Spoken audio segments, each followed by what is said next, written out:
नमस्कार दोस्तों, कैसे हैं आप सब। आज हम आपके लिए एक और रोमांचक और डरावने सीन से भरपूर फिल्म लेकर आ गए हैं, तो अपना दिल थाम के बैठ जाइए और तैयार हो जाइए फुल ऑन एंटरटेनमेंट के लिए। हाउस नामक फिल्म की शुरुआत में एक आलीशान घर को दिखाया जाता है जहां एलिजाबेथ हूपर नाम की एक महिला रहती है, जो फिल्म की मुख्य किरदार रॉजर कॉब की आंटी लगती है। रॉजर की मां के गुजरने के बाद एलिजाबेथ ने ही रॉजर को पाल पोस कर बड़ा किया। रॉजर की परवरिश भी उसी घर में हुई थी। लेकिन अब उस आलीशान घर में एलिजाबेथ अकेली रहती है। एक रोज एक ग्रोसरी स्टोर का डिलीवरी बॉय जिम एलिजाबेथ को राशन का जरूरी सामान देने उसके घर जाता है। तब वो एलिजाबेथ को आवाज लगाता है, लेकिन उसे कोई जवाब नहीं मिलता। वो पूरे घर में छानबीन करता है और उसे एक कमरे में दिखता है कि एलिजाबेथ ने पंखे से लटक कर आत्महत्या कर ली है। जिम घबरा जाता है और वहां से चला जाता है। एलिजाबेथ की अंतिम विदाई ईसाई समाज के अनुसार कर दी जाती है। अगले सीन में रॉजर को अपने फैंस के लिए ऑटोग्राफ देते हुए दिखाया गया है। दरअसल रॉजर एक मशहूर लेखक है जिसकी किताब ब्लड डांस एक साल पहले रिलीज हुई थी। उन फैंस में से एक रॉजर से उसकी अगली किताब के बारे में पूछता है। तब रॉजर कहता है कि मेरी अगली किताब वियतनाम वॉर में रहे मेरी निजी अनुभव के बारे में होगी। रॉजर को अपने बुक स्टोर में जगह देने वाले मिस्टर फ्रैंक रॉजर से कहते हैं कि ब्लड डांस को रिलीज हुए एक साल हो गया है। हम ऐसे ऑटोग्राफ सेशंस रोज रोज नहीं कर सकते, तुम्हें एक नया लिखना होगा। वियतनाम की कहानी में अब किसी को दिलचस्पी नहीं है। रॉजर बात को रफा दफा कर देता है और अपने घर आकर अपनी किताब पर काम शुरू कर देता है, किंतु वो ज्यादा देर अपना ध्यान केंद्रित नहीं कर पाता। थोड़ी ही देर बाद वो फोन उठाकर एफबीआई एजेंट थैचर से संपर्क करता है और अपने खोए हुए जिमी के बारे में पूछता है, जिस पर एजेंट थैचर उसे कहते हैं कि आपके बेटे के बारे में अभी तक कोई जानकारी हासिल नहीं हो पाई है। जैसे ही कोई सूचना मिलती है मैं आपको फोन कर दूंगा। इसके बाद निराश रॉजर दोबारा काम करने बैठ जाता है, लेकिन इससे पहले कि वो कुछ लिखे, रॉजर की पत्नी, जो फिलहाल रॉजर के साथ नहीं है, सैंडी सिनक्लेयर, उसे फोन करके बताती है कि उसे आज अवार्ड फंक्शन में अवार्ड नहीं मिल पाया। दरअसल सैंडी एक मशहूर एक्ट्रेस है। रॉजर खेद प्रकट करता है, लेकिन इसके तुरंत बाद ही सैंडी को बताता है कि वो एलिजाबेथ के हाउस फिर से गया था। सैंडी उससे नाराज हो जाती है, किंतु रॉजर फोन काट देता है। उसी रात रॉजर को एक सपना आता है जहां वो देखता है कि उसके बेटे जिमी पर किसी ज़ॉम्बी ने हमला कर दिया है और जिमी उसी हाउस में है। रॉजर उस घर में वापस जाके रहने की ठान लेता है। पहले रॉजर उस घर को बेचना चाह रहा था, किंतु अब वो उस घर में कुछ दिन ठहरने का मान लेता है। वहां आते ही रॉजर अपनी किताब पर काम शुरू कर देता है, लेकिन पहले की तरह यहाँ भी वो अपना मन लगाकर काम नहीं कर पाता और घर का जायजा लेने लग जाता है। ऐसा करते वक्त उसे ऊपर के कमरे से कुछ सामान गिरने की आवाज आती है। वो ऊपर के कमरे में जाकर देखता है तो उसे एलिजाबेथ दिखती है, जो उससे कहती है कि उसने मुझे ट्रिक किया है रॉजर, वो तुम्हें भी करेगा, वक्त रहते यहाँ से चले जाओ। इतना कहकर एलिजाबेथ खुद को फांसी के फंदे पर लटका लेती है, जिसे रॉजर रोकने जाता है, लेकिन एलिजाबेथ गायब हो जाती है। रॉजर बहुत ही ज्यादा डर जाता है और अपने कमरे में जाकर सो जाता है। अगले दिन रॉजर फिर से अपनी किताब लिखना शुरू करता है और इस बार वो थोड़ा बहुत लिखता भी है, जिसे कि मूवी में दिखाया गया है। कैसे रॉजर की जान एक बार किसी बिग बेन नाम के शख्स ने बचाई थी, जो रॉजर की तरह ही सिपाही था। रॉजर अपना काम कर ही रहा होता है कि टीवी पर आ रही एक फिल्म उसे डिस्टर्ब करती है, जिससे तंग आकर रॉजर टीवी बंद कर देता है। लेकिन कुछ देर बाद ही वो टीवी फिर से चालू हो जाती है और इस बार रॉजर को उस टीवी में अपना बेटा जिम हंसता हुआ दिखता है। रॉजर फिर से टीवी बंद कर देता है, लेकिन ये क्या, उसे अब जिमी की आवाज ऊपर के किसी कमरे से आने लगती है। वो जाकर देखता है तो उसे कुछ नहीं दिखता और ये सोचकर कि उसका ये वहम है, वो वापस चला आता है। लेकिन उसका चंचल मन नहीं मानता और वो वापस उस कमरे में जाकर देखता है। जैसे ही वो एक कमरे में बने एक दरवाजे को खोलता है, एक अजीब और बेहद खौफनाक क्रीचर उस पर हमला कर देता है। अगली सुबह रॉजर उस घटना को शूट करने हेतु ढेर सारे कैमरे और रिकॉर्डिंग का सामान मंगा लेता है। सब कुछ अपनी जगह पर लगा देने के बाद रॉजर फिर से उस दरवाजे को खोलता है और वहां से भागकर अपने घर से बाहर निकल जाता है। ऐसा करते हुए उसे उसका पड़ोसी हेरोल्ड देख लेता है। हेरोल्ड को रॉजर का बर्ताव कुछ अजीब लगता है। उसी रात 12 बजे हेरोल्ड रॉजर के घर खाना देने के बहाने आ जाता है। रॉजर अभी भी उस दरवाजे को खोल उसमें से निकलने वाले अजीब क्रिएचर को शूट करने का इरादा करके बैठा है। अचानक वहां हेरोल्ड के आ जाने से रॉजर डर जाता है और वो हेरोल्ड के साथ उसके साथ हो रही घटनाओं के बारे में बताता है। हेरोल्ड रॉजर का फैन है, इसलिए वो खुल के अपने मन की बात नहीं कह पाता, लेकिन वो मन में रॉजर को संकी समझ बैठता है। हेरोल्ड रॉजर के घर से जा रहा होता है, तभी वहां से फोन डायरी चुरा लेता है और अपने घर जाकर सैंडी को रॉजर के अजीब बर्ताव के बारे में सब बता देता है। रॉजर अपना काम फिर से शुरू कर देता है। जब जब रॉजर अपनी किताब लिख रहा होता है, मूवी में वो प्रत्यक्ष हो जाता है। तो अब हम वियतनाम के कुछ युद्ध के सीन में हैं। रॉजर और बेन अपनी सैन्य टुकड़ी से अलग हो जाते हैं, लेकिन अति साहसी बेन निडर होकर आगे बढ़ रहा होता है। रॉजर के लाख मना करने के बावजूद भी बेन आगे बढ़ते रहता है। इतने में ही रॉजर अपनी डेस्क से उठ जाता है और किताब लिखना बंद कर देता है। ऐसा लगता है कि युद्ध में आगे कुछ ऐसा होने वाला है जिससे रॉजर को डर लगता है, इसलिए वो अपने काम को वहीं रोक देता है।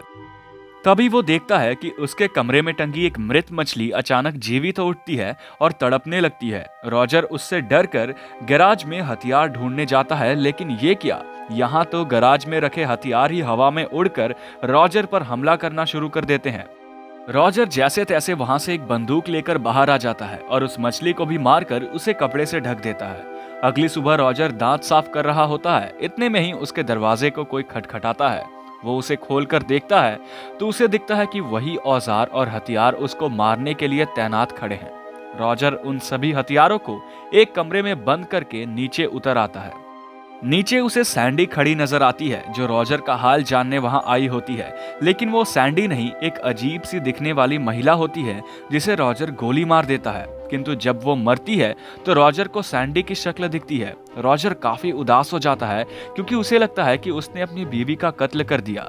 अपने पड़ोस में बंदूक चलने की आवाज सुनकर हेरोल्ड पुलिस को फोन कर देता है और वक्त रहते ही पुलिस वहां आ जाती है। सायरन की आवाज सुनकर रॉजर सैंडी रूपी चुड़ैल का शरीर स्टोर रूम में छिपा देती है। पुलिस के दोनों कर्मचारी हेरोल्ड समेत रॉजर के घर कॉफी पीने रुक जाते हैं। वे रॉजर से उसकी बंदूक को ले लेते हैं और वहां से चले जाते हैं। पुलिस वालों के जाने के बाद रॉजर को फिर अजीब आवाज सुनाई देती है। वो देखने ऊपर जाता है तो वो चुड़ैल उस पर हमला कर देती है, लेकिन रॉजर होशियारी दिखाकर कैद किए हथियारों के दरवाजे को खोल देता है, जिससे वो चुड़ैल घायल हो जाती है और तब रॉजर उसको गोली मार देता है और उसके शरीर के अलग अलग टुकड़े कर अपने बगीचे में दफना देता है। इस घटना के बाद सब कुछ सही चल रहा होता है कि एक दिन अचानक एक कुत्ता उस चुड़ैल के हाथ को निकाल कर ले जाता है। अगले ही दिन रॉजर की पड़ोसन तान्या अपने बेटे को लेकर रॉजर के घर आ टपकती है और रॉजर से अपने बेटे रॉबर्ट की थोड़ी देर देखभाल करने को कहती है। रॉजर उसे मना नहीं कर पाता और अब वो रॉबर्ट को सुलाकर अपने काम में लग जाता है। अब सीन वापस युद्ध का है, जहां से हमने छोड़ा था वहीं से शुरू होता है। रॉजर बेन को आगे बढ़ने से मना कर रहा होता है, लेकिन बेन अपनी मनमानी करता है और दुश्मन उसे गोलियों से छल्ली कर देते हैं। रॉजर थोड़ी देर बाद वहां पहुंचता है और बेन उससे कहता है कि मुझे माफ कर दो। इस पर रॉजर कहता है कि मैं ऐसा नहीं करूंगा, तुम यहीं रुको, मैं तुम्हारे लिए मदद बुला कर लाता हूं। लेकिन जैसे ही रॉजर पीछे मुड़ता है, दुश्मन बेन को उठाकर ले जाते हैं।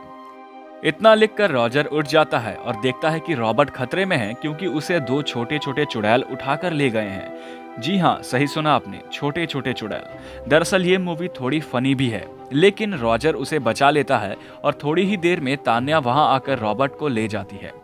फिल्म में आगे रॉजर एक तरकीब सोचता है। वो हेरोल्ड को बुलाकर लाता है और उससे कहता है कि मैं 12 बजे ये दरवाजा खोलूंगा, ये लो मेरा अंकल का हथियार, तुम इससे उस डरावने क्रीचर पर वार करना। सब कुछ तैयार है, अब बस 12 बजने का इंतजार है। जैसे ही 12 बजते हैं, रॉजर उस दरवाजे को खोलता है और वो गंदा सा दिखने वाला क्रीचर सामने आ जाता है। लेकिन हेरोल्ड डर जाता है और उस पर वार नहीं कर पाता। इतने में ही वो क्रीचर अपने संग रॉजर को घसीटता हुआ ले जाता है। रॉजर अब एक जंगल में आ पहुंचा है और ये जंगल वही जंगल है जहां वियतनाम का युद्ध लड़ा गया था। रॉजर वहां बेन को देखता है और उसे बेन बताता है कि मुझे मार दो, वरना ये लोग मुझ पे जुर्म करेंगे। रॉजर भाग जाता है और एक दरवाजे के इस पार आ जाता है, जहां असल दुनिया में हेरोल्ड हाथ में शराब की बोतल लिए सो ही गया। रॉजर के वहां आते ही हेरोल्ड को होश आता है और रॉजर उसे अपनी सोफे पे सुला देता है। रॉजर फिर से अपने दिमाग का इस्तेमाल करता है और अपनी आंटी एलिजाबेथ की बनाई आखिरी तस्वीर को ध्यान से देखता है। उसे वहां एक बच्चा बना हुआ दिखता है, जो बाथरूम के शीशे से बाहर निकलने की कोशिश में जूझता नजर आ रहा है। रॉजर तुरंत बाथरूम की ओर भागता है और उस शीशे को तोड़ देता है। तब उसमें से दो अजीब हाथ निकलकर रॉजर को अपनी ओर खींचने की कोशिश करते हैं, लेकिन रॉजर खुद को बचा लेता है। लेकिन वो सोचता है कि अगर जिमी को बचाना है तो उसे इस जादुई दुनिया में जाना ही होगा। वो ऐसा ही करता है और उसे जिमी एक पिंजरे में कैद नजर आता है। वो अपने बेटे को वहां से छुड़ाकर भाग ही रहा होता है कि एक कंकाल उन पर गोलियां बरसाना शुरू कर देता है। जिमी और रॉजर एक नदी में तैरते तैरते असल दुनिया में उनके घर के बगल में मौजूद स्विमिंग पूल में बाहर निकलते हैं। रॉजर अपने बेटे जिमी को लेकर घर आ जाता है और वे दोनों उस घर से निकल ही रहे होते हैं कि अचानक उधर वो कंकाल आ जाता है। वो कंकाल कोई और नहीं बल्कि बेन ही है। वो रॉजर से बदला चाहता है क्योंकि रॉजर ने उसे उस रात मारा नहीं था, इसलिए दुश्मन के सिपाहियों ने बेन को काफी तड़पाया था और इसी बात का बदला वो रॉजर से लेना चाहता है। रॉजर जिमी को घर से भागकर मदद बुलाने के लिए कहता है और जिमी ऐसा ही करता है। अब रॉजर और बेन जो कभी दोस्त हुआ करते थे वो लड़ रहे हैं। बेन रॉजर को मारने वाला होता है, लेकिन रॉजर बेन को ही धक्का देकर एक जादुई नदी में गिरा देता है। फिर रॉजर जिमी को लेकर निकलने ही वाला होता है कि अचानक बेन फिर से उनके सामने आ खड़ा होता है। इस बार वो जिमी को अपने हाथों में जकड़ लेता है और कहता है कि इतनी आसानी से मैं नहीं मरूंगा रॉजर। अब तुम्हारे पास दो रास्ते हैं, या तो तुम खुद को मारकर अपने बेटे को बचा लो या फिर मैं तुम्हारे बेटे को मार देता हूँ। रॉजर जिमी को अपने पास लाने की कोशिश करता है, तब बेन रॉजर का हाथ ही काट देता है, लेकिन रॉजर का हाथ नहीं कटता। तब रॉजर समझ जाता है कि ये और कुछ नहीं, सिर्फ और सिर्फ उसका डर ही है। वो अपने दिमाग से बेन का डर निकाल देता है और उसे बम से उड़ा देता है। अब सुबह हो जाती है और रॉजर अपने बेटे जिमी को लेकर उस जलते हुए घर से बाहर निकल आ जाता है। बाहर खड़ी सैंडी भी उन दोनों को देखकर बहुत खुश होती है और इसी के साथ मूवी का अंत हो जाता है। आपको कैसी लगी ये मूवी कमेंट करके जरूर बताइएगा। हम लौटेंगे फिर एक और मजेदार मूवी के साथ। तब तक के लिए चैनल को सब्सक्राइब करें और बेल आइकन को दबा दें ताकि एक भी रोचक मूवी की कहानी आपसे मिस ना हो। नमस्कार।